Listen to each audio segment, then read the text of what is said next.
NASA has taken another major step towards the Artemis III moon mission. 8 of the 10 solid rocket booster segments begin their journey from Corinne, Utah to Kennedy Space Center in Florida.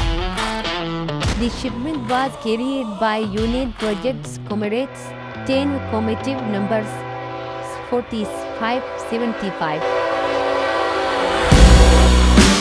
During the trip, the booster segments were transferred to Norfolk Southern to complete the journey to Florida. All 10 booster segments will be assembled into the SLS rocket's twin solid rocket booster. These powerful boosters provide more than 75% of the rocket's thrust during liftoff.